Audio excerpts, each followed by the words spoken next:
Goeienaand luisteraars en baie welkom hier by ons het koppe bymekaar op Eden FM. Dis Ronell Lemmer en ek het 'n baie spesiale gas saamgebring vanaand, 'n wonderlike lewenslustige persoon wat met ons haar passies gaan deel. Kathryn Eybers, welcome to this talk, and I really appreciate you being here. Morning, Ronell. It's so nice to be in conversation with you again. Thank you. It's lovely to see you also. Luisteraars, Kathryn het 'n vast experience, 'n groot ervaring van haar koneksie met die natuur. Kathryn, and I want you to maybe introduce yourself to the listeners and how did you get to the rest? You're living in the rest. How did you get there? Just give us some background.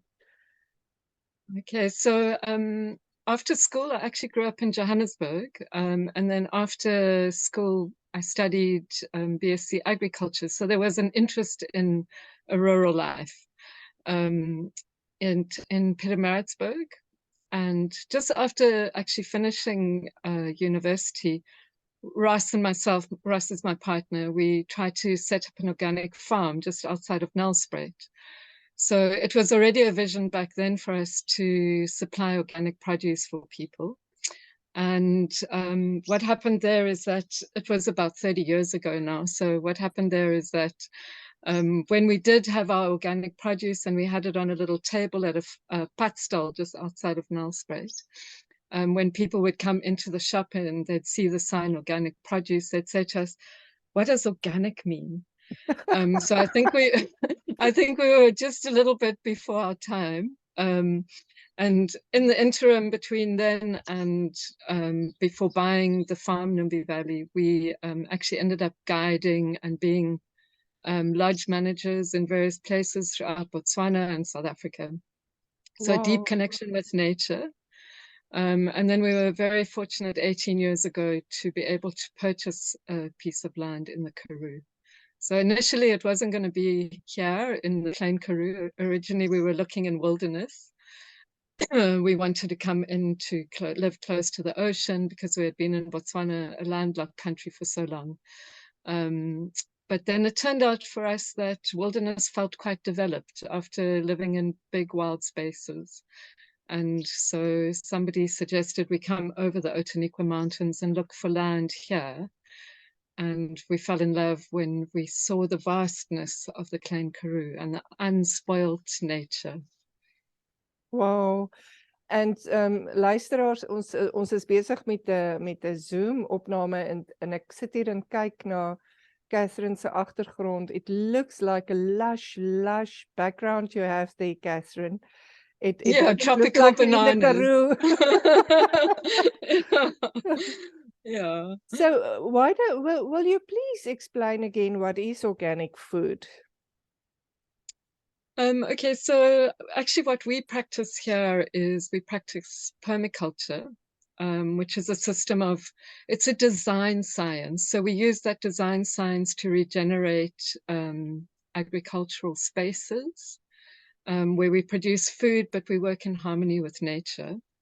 So the definition of organic farming is really using low effect pesticides and herbicides. So when you do organic farming, you might still use organic pesticides and herbicides. So it's not necessarily chemical free, whereas permaculture systems are chemical free. So we ourselves moved from being or wanting to be organic farmers into a much more complex design science of permaculture, which means permaculture is a combination of two words. So it's taking permanent and agriculture and putting those together. So how do we develop systems that that are sustainable, but truly sustainable? So we're not harming the ecology, but we're still able to produce abundant systems and a lot of food.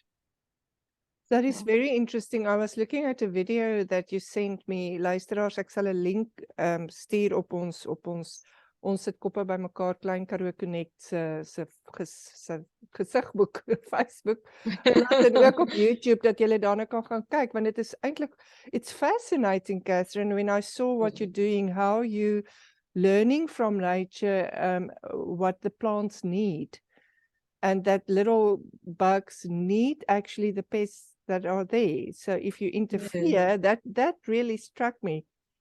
Can you say a little bit about that? Yeah, I think when you walk out in nature, you don't really see sick and dying plants. And so I think our years of being up in the wilderness of Botswana made us ask that question. So why, when we're wanting to create agricultural systems, which are also meant to be living systems, why is it that we feel like we can't, like there are always these pests and diseases that we're having to deal with? So that was the question that we asked. Why can't we create a food system where we're not having to fight with nature? And so basically what we do here is we work with diversity, and we work with the concept of abundance. So when you have a diverse system, you're incredibly resilient. And that goes onto a philosophical human aspect as well. But even in our gardens where we create food, we would be looking at that. So what we do is we do complex planting in our gardens, so that if, for example, one of our vegetable types that we're planting gets a disease, which it might, we are okay to forgo that one vegetable type because we still have so many others that we can eat. Whereas conventional, or we can call them previous agricultural systems, use monocropping. And then if they only have one crop species and that gets a pest or disease, that pest or disease just, it vermenigvuldigs. It's got its food source and it just goes out of hand. And then because the farmer's income is reliant on that one crop, they find themselves in the predicament where they have to then use chemical controls to bring that one creature that is feeding on their crops under control. So because we work with diversity here, we never have to do that. So in 18 years of being on the farm, we've never used any form of chemical control. It's just not needed. And that is because we've created an ecosystem here where we provide space for the predators that will feed on things like, for example, aphids or whiteflies, or all your sort of diseases that you would get, or pests that you would get on conventional crops. Yeah, that is absolutely amazing how everything is actually does have a need or a goal in life. So that even the things that we call pests are food for something else. Yes, and if we take away the pests, there are also other things that feed on those pests. So the example that we used in that video was of aphids, where if we take away all the aphids and we chemically poison them, then there is no food for their natural predators, which would be things like ladybirds or lacewings. So we start to interfere with the very complex system that already exists. Wow, that is amazing, Kathryn. And you know, this program that we're doing is a mental health program. And I often say to people, when you dig with your hands in the ground, something happens to you. And I'm sure something happened to you. If I look at you, you're just getting younger and younger. So that interaction with nature is having another effect on you as well. Yeah, I mean, I definitely believe that if we work with creating healthy soils, then it will be so that we create healthy food. And then if we ourselves are eating that healthy food full of vitality and nutrients, then we ourselves aren't susceptible to getting sick. So Ross and I, it's interesting that we've been living here for 18 years and we don't have a GP, we don't have a general practitioner. So we don't really get sick. We wake up every morning and we feel great and we're able to do our work, and we're not visiting a doctor for anything. So I believe that our food is our medicine. and Wow. it feeds our cells in our body. Wow, of And so course. if, yeah, Makes sense. so yeah, but it starts at the level of the soil. So if we eating food that is created in a chemical environment, then we are ingesting those chemicals into our body, and then those chemicals don't just disappear. They stay within the system. So you're eating those chemicals, and then you start to affect the microflora in your own gut, and then your body weakens. And that's why we have a absolute pandemic at the moment of things like gluten intolerance, which is poison intolerance, really, Wow. and autism, and all sorts of diseases that are manifesting Wow. into the human population. But it all starts with our soils.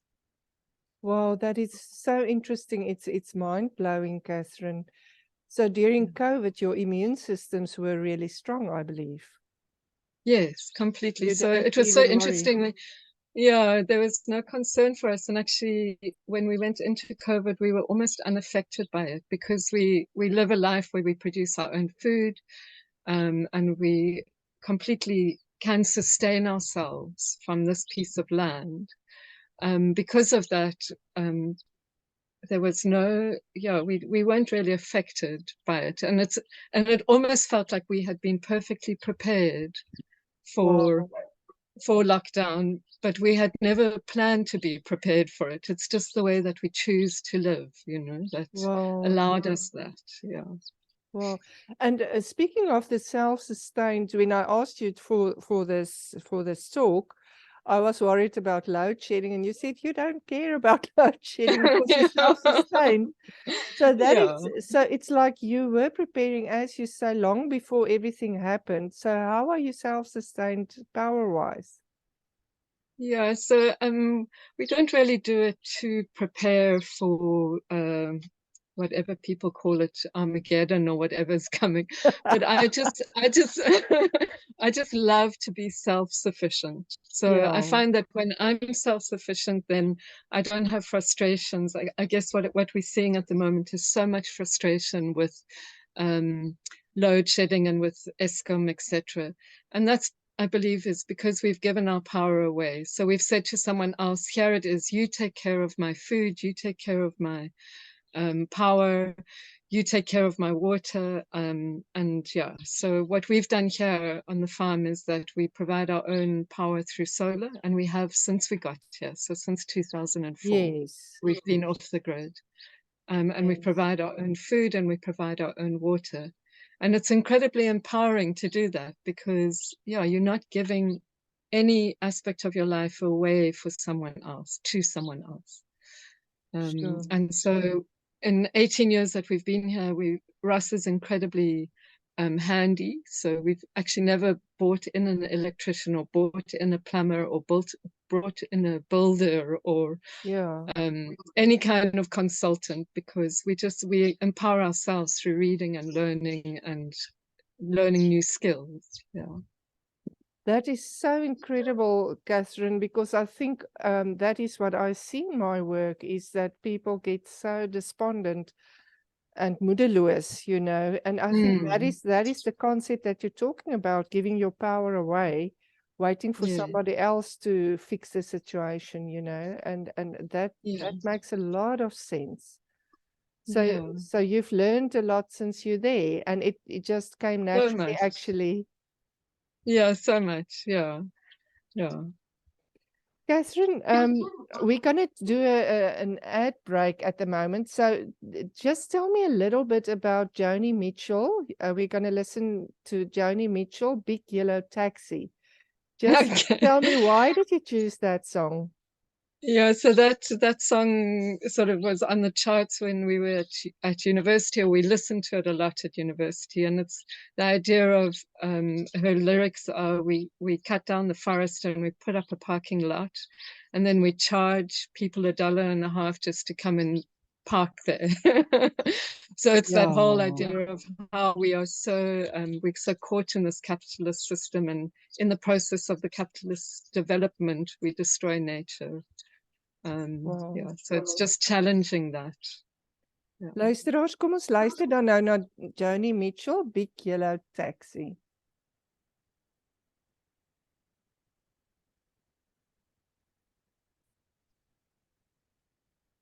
Luisteraars, ek hoop julle het daardie liedjie baie geniet. Ons praat vanaand met Kathryn Eybers. Sy is 'n amazing, sy en haar partner Ross bly daar naby De Rust.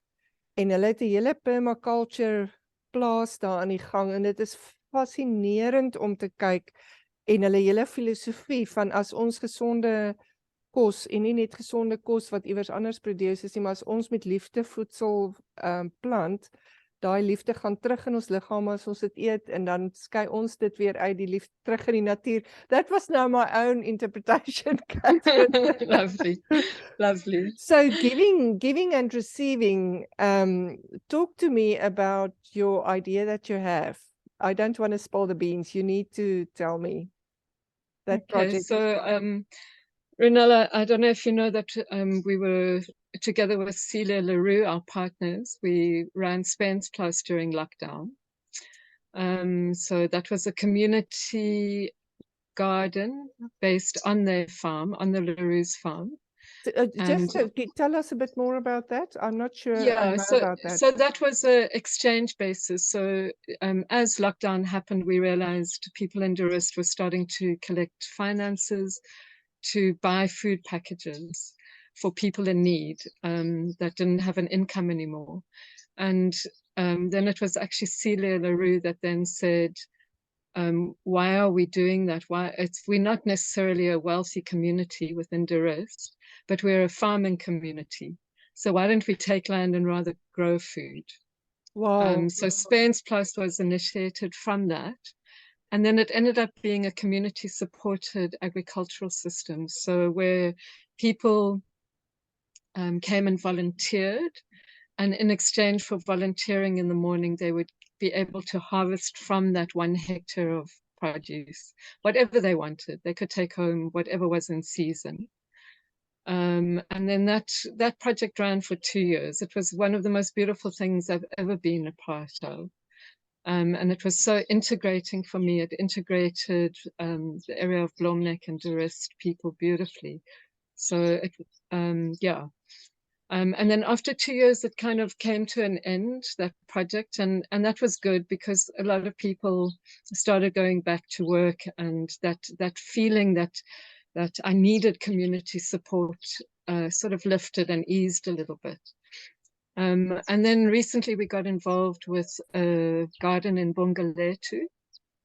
So this is a school garden, and it's just such a beautiful project. Tell us about that garden. Yeah, so it's a small garden at Bongaletu Primary School, and the idea behind that is that the children in the school then get exposed to just maybe observing and interacting with how food is produced. And we have, we call Tabiso is there, and Tabiso comes to the garden every day, and he's our garden champion. He's one of the most beautiful people, and he's forever bringing in the teachers and bringing in the children from the school just to come and taste his lettuce or take some produce from the garden. So that garden was initiated by Urban Harvest. They're based in Cape Town. And Urban Harvest, I think, has done up to 300 food forests or food garden setups so far in the Cape Town area. Now they're expanding beyond that. So it's a gentleman called Ben Getz, fantastic initiative. He started off as a landscape designer and then moved in and gets sponsorship for some urban gardens. So it's sponsored by APSA. Yeah, and it's just beautiful to see it's there, you know, in Oudtshoorn. One of the biggest challenges we have in this area for food gardens like that is the goats. So there's so many free-ranging goats all over. So that is where the APSA's funding has been brilliant, you know, because of the infrastructure needed to keep the goats out of the garden. But then once that's established, we hope to that project will keep on going. Yeah. What is the urban garden? It's just a food garden that's in an urban space. So as opposed Wow. to out on a farm. And one of the quotes that I love is that gardeners should be more like farmers and farmers should be more like gardeners. Wow, that is So beautiful. it's such a beautiful quote. It's just like bringing in that how do we work with more diversity, whether we're whether we're gardeners or whether we're farmers, and how do we produce enough food so that there aren't people that are going hungry. So tell me a little bit about this garden at Bongoleto School. Give more. Tell us more. That what Um, were the children excited when it started to grow? Tell us what you saw. yeah, the children just love it, you know. I mean, they go into the garden and they get involved in it, and the interaction is really with Tabiso, and that's really the strength for me, is that it's not someone like me going in and imposing my ideas. It's left to be quite organic, sort of, yeah, ownership of it. By the And, people, for the people. and Yeah. then they can Uh, take home from the garden. They can take it. no, the idea is that that garden then supplies the school kitchen. Okay. Yeah. So then the nutrients are going into the food that's being produced Okay. for the school. Yeah. But that is right there. It's at the entranceway as you go into the school. So every day the kids and the teachers see the garden and they're seeing that growth. Oh. Yeah. Yeah. Because that Amazing. is a good feeling, Kathryn, when I plant Mm. something and I see how it grows. That makes me happy. So it Yes. must have a feel good effect as well. It does. And Ronell, I also think that it's that idea that, oh, I don't have to have money to go to a shop to buy food. Actually, maybe there's potential there for me to grow my own. Wow. So the hope with projects like that is that it spills out into people's homes. They are inspired by it. Yeah. If I think Um, about just a practical thing, I think you're so used to all of these ideas, but to people who don't really know about this, it's actually so easy. If I think about my son had a experiment and he just broke a tomato, a small cherry tomato in the ground, and he was just giving it water, and there came the tomato plant. It's mm, actually so mm. easy, eh? It is. Yeah. Yeah, we don't get taught these skills at school. We You don't get taught don't. how to sustain ourselves in any way. And those for me are fundamental skills that all of us should have. So yeah, I'm very excited about school gardens. I think every single school in South Africa should have them. Kathryn, my philosophy is that is exactly what COVID was trying to teach us, that life Yeah. was trying to teach us, and now with the load shedding, we need to get more sustained. And that's what you Yeah. were saying, is to get Yeah. your power back. And that's what I hear, is that you're giving these kids their power back. Are they involved in the planting and the cleaning of the garden at all, the kids at Yeah, school? I mean, the kids can go and spend as much time as they like. So there have been a few children that have really taken that on board. And they've definitely become friends with Tabiso. They spend time with him, before going home, they'll go and hang out with him. So that is really, yeah, that's where the magic lies. And on a psychological level, spending time with Tabiso, learning from him, he becomes a solid father-like figure. If we think Yes. about South Africa's problems where the fathers are absent, so Tabiso is like a real earth daddy to them, and Yes, it can become a relationship where they know he's there. And they can yes, ask him stuff, and he's teaching them, and he's just there and absolutely. accepting. Isn't that so wonderful on another level as Absolutely. well? Yeah, absolutely. It's that whole idea of we are not alone. Oh, I think talk that's to so us about important. that. Talk to us about that. I think that was where the idea of Spence Plus came as well, where when things really become tough, then we need to know that we are not standing alone, that there are people within our community that will step up and will be there for us. It just changes the whole way we feel. Yeah, when that is in place. And yeah, that's one of the things that if I can, I love to be that. I love to be of support for those that have less than me. I think yeah, it's the most beautiful thing to do. So yeah. Sorry to interrupt you. I think with COVID, we became also very aware of how people were there to support and how people just started to do the old-fashioned thing. You know, when I was a child, that was the culture actually of your neighbors bringing food or whatever. You know, sharing was a big thing, and it disappeared. And now that's what you're saying. We are not alone. We can care for each other. Yeah, that's so interesting, Ronell, because you know, when we're very young, we get taught and trained into the capitalist system. And the capitalist system says to us that we as individuals must keep on collecting.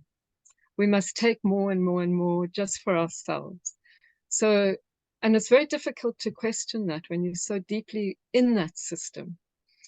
And permaculture has some ethics and it has some philosophies behind it. And one of them, which I absolutely love, is fair share. Sure. So it challenges that idea of collecting individually. And it says, what about when you reach the point when you have enough? Then what about sharing that? So you'll find that permaculture farms are often very modest farms. So an example is what we've done here on the land here is that it's a 70-hectare farm and we fenced off 1 hectare of that land. And we've said that is enough for us.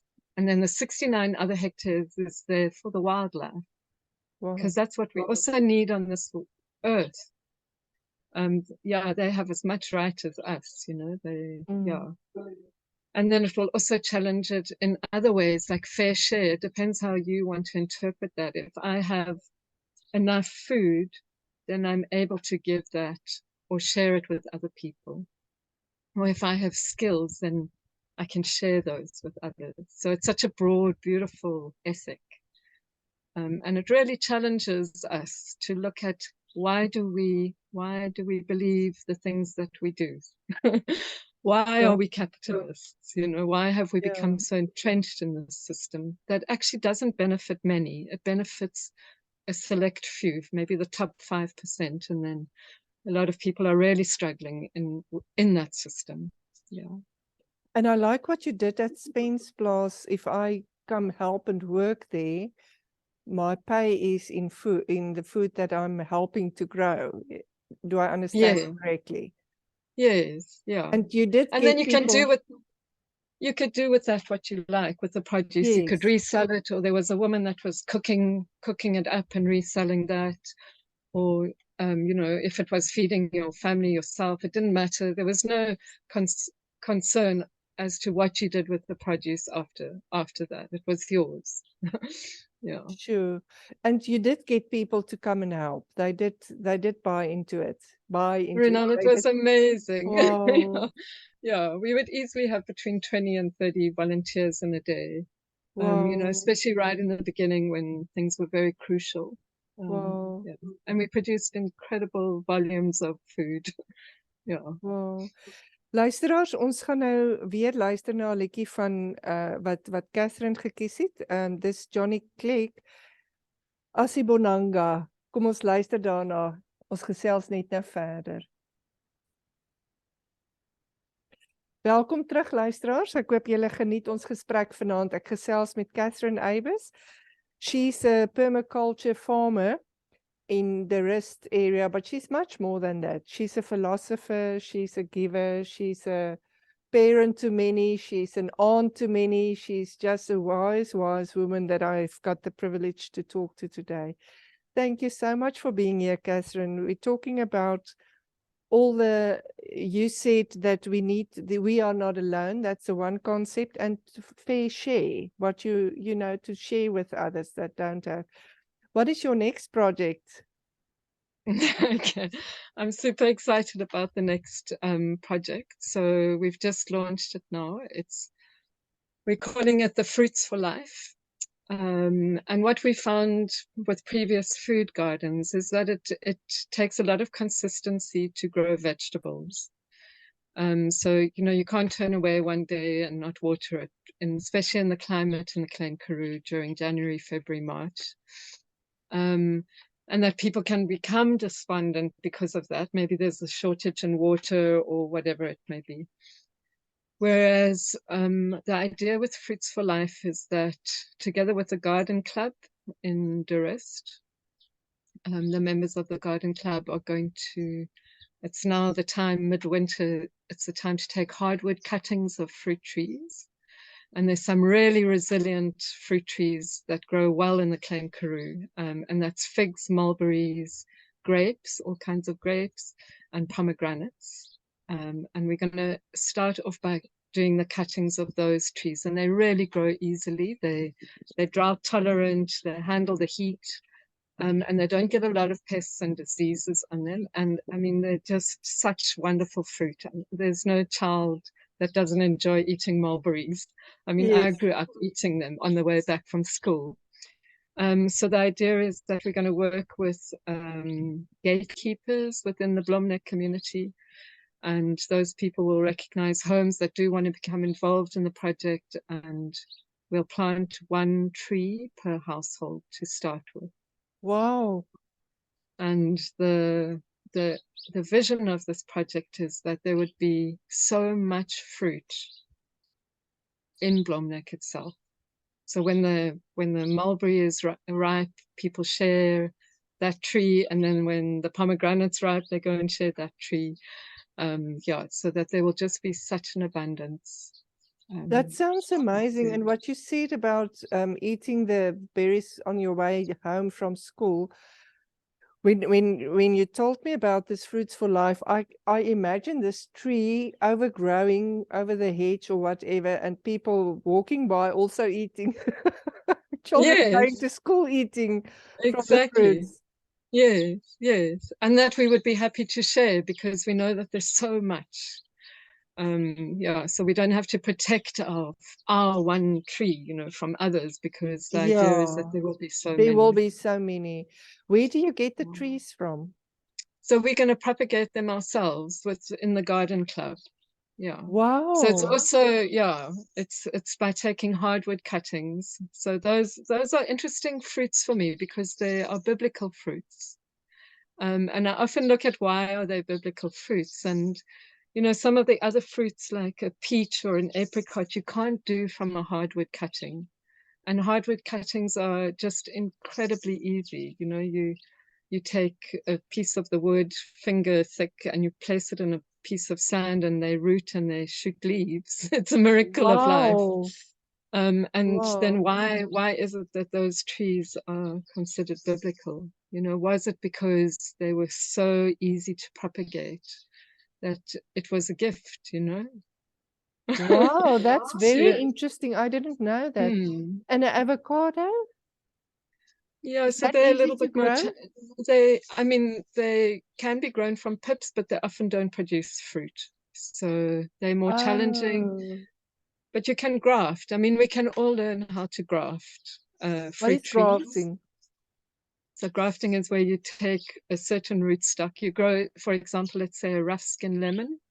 You grow that because the roots are resistant to a lot of diseases, and then you'll cut the branches, and onto it you'll place a citrus, Oh, you know, an wow. orange or a grapefruit. So all our citrus trees in South Africa are grafted onto rough skin lemon rootstock. Wow. Because the rootstocks are disease resistant. Yeah. So that's a little bit more complex. And maybe with this project, we'll eventually get into grafting or aerial rooting or all sorts of other means of propagating. So what you're Yeah. But saying is you actually doing the fruit trees, and you're saying the biblical fruits, they're all biblical fruits, and the reason might be because it's so easy to propagate. And you're all making this there in the rest, in the garden yeah, club. yeah, yeah. Luisteraars, ek dink julle moet vir Kathryn en haar span mense nooi om daar in George ook te kom kuier in 'n ontmoeting te hê met van julle mense wat belangstel om dieselfde idees dalk te versprei. I think it's a wonderful idea. I think it's absolutely fantastic. Do you need anything? Do you need donations, or do you need for this project? No, Or do I you don't need... think it's going to take a lot of finance. We still have we generated quite a lot of income when we were running Spain's Plus, and we've still got funds left from that. So we're going to use those funds for we might need to buy in some compost, and we might need to buy in a few pots. But other than that, it really is nothing. It's just time. So it's not expensive, actually. No, not at all, because Wow. it's not Wow. expensive at all. So are you gonna, I just want to get this picture right. So your idea is to plant a fruit tree at every house in Blomnik. Yes, because everyone's using water, so there's going to be there's grey water which you can use to water those trees. So everybody has at least enough grey water to water one tree. Wow. Yeah. Yeah. And we can start with that, and then we can see maybe it can move into medicinal plants. Yeah. That might be an idea where we grow things like tulsi basil and geneesblaarbos, and every yard has got kankerbos growing, and so that we don't have that need to go to a doctor. You know, a lot of the things can be treated with medicinal herbs that a lot of people are still familiar with. Yeah, Yes. but we seem to be afraid to self-administer, to say, okay, I know that that's the properties of the plant, and I can use that plant to help. You know, a lot of them are adaptogens, so a lot of them can help in whichever way you need. And So, I think those people there, I remember when we lived in Oudtshoorn, the people there told me about spekboom, and that was many years ago, you know, before spekboom was so popular now. And this guy just said to me, mevrou, dis vir jou mag, dis vir alles. And it's so wonderful for me to see, because this spekboom is now, everybody now wants to plant spekboom. I think it's great. So your fruits for life idea, you know, if people can buy into that as well, and if every community just start maybe doing that. Yes, and once we realize how easy it is to propagate, so, you know, just by taking a cutting, if we can get that knowledge out into communities, then once someone's tree is established, then other people can, in the middle of winter, just come and take a cutting and grow their own. So then it can just spread, you know. Wow. Like spekboom, that's exactly how it works with the spekboom. You just take a piece of the, is it the same, easy? It's, yeah, you need to do it in the middle of winter. So, I mean, spekboom is incredibly easy, that you just cut and stick in the ground. Yes. This is maybe a little bit more, you have to be a little bit more careful and have a little bit more know-how, but it's not, I mean, it's not rocket science. It's pretty easy, yeah. Kathryn, just tell us those trees again, the fruit trees that you said that's so easy. It's a fig tree? So it's the figs, it's any grape. Yeah. And pomegranates. Yeah. And then mulberries are extremely easy, those four. Yeah. And grapes are easy, you say? Very easy. Wow. They just need water, right? Yeah, and once they're established, you know, we have some grape plants here that are really in a harsh area. It seems that once they are established, they don't need a lot of care. It's just maybe in the first 2 years that they need to, almost like a child, you know, the first 2 years they really need to be nurtured. But then once they're established and the roots have gone deep down into the soil, then they're good on their own. Yeah, so they're also very easy, and they don't get a lot of pests and diseases. Yeah.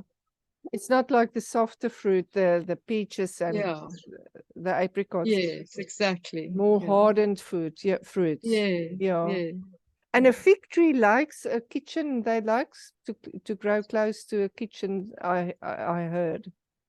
Is that Well, they true? like Because of the the grey grey water. water. I mean, you shouldn't put it too close to your house structure because the roots can cause damage. But I mean, a few meters away, then you're good. Yeah. And they like the grey water. Yes. That's so Yeah. So. wonderful. Kathryn, is there something that you want to share with the listeners that's on your heart? I think just tying in with this whole idea of, you know, South Africa and where we're going and how we can uplift one another and help one another. I think that sometimes we think we can stand in isolation, you know, that it's okay, I have my house and my whatever it is, I'm okay. It doesn't matter what happens to everyone else. But that is never the case. And I think we really need to give into that and say that we are because everyone else is, and we're so connected and we're so tied in with one another. We can never stand in isolation, even on the world as a whole. And I think everybody is feeling that. And there needs to be a dramatic shift from sort of caring for the land, caring for other people, and yeah, just understanding that is the shift that is needed. And women are so beautiful at doing that. You know, women are such carers and givers. And I feel that there's a big shift away from patriarchal systems into a more caring, beautiful world. We all know it's possible, yeah.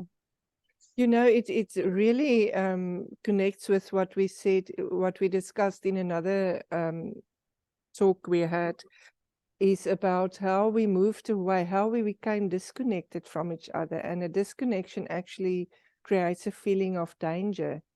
When we're connected, we feel safer, and we need the connection. And the whole cell phone world, you know, that we're in actually made spaces between people, and that we need to connect again. And I think this is a lovely way that you advocating. And you know, also for the kids, I'm just imagining to get the kids involved in the gardens and yeah, I think it's amazing, the vegetable gardens, to get the kids involved so that they're not so much on their phones, because it doesn't matter sometimes how poor people are, but they have a cell phone and they're playing games and they're watching TikTok videos. So now they can share more of, you know, what's sustenance these. Just creating community spaces, I think, community is so essential. Spaces. That is a good word.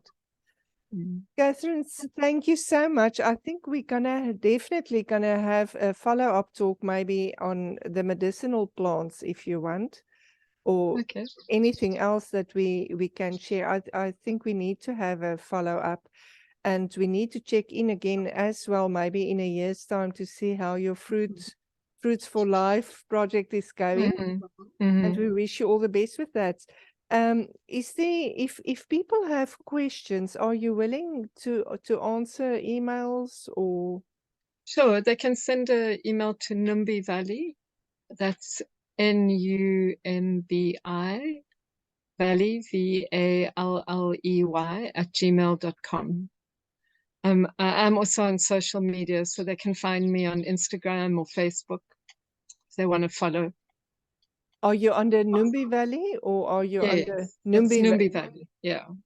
Just tell us quickly the Numbi name. That's beautiful. Numbi Valley, they're in the desert, in the So when we came here, the farm's name was Mare Vlakte, and yeah, we thought we needed to change that name. So our valley is actually surrounded by these beautiful rounded hills.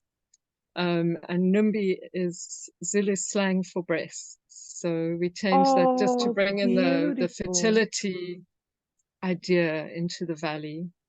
So instead of calling it a Mare barren valley, we've changed it Mare into Vallei. Oh no, Numbi. that sounds horrible.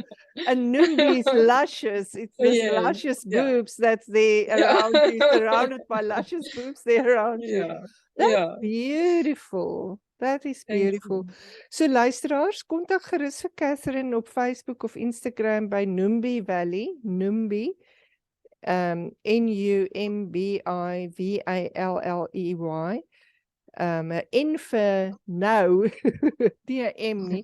So dis 'n N vir nou, 'n U, M vir mamma, B vir boeke en 'n I vir I, soos 'n I, ek.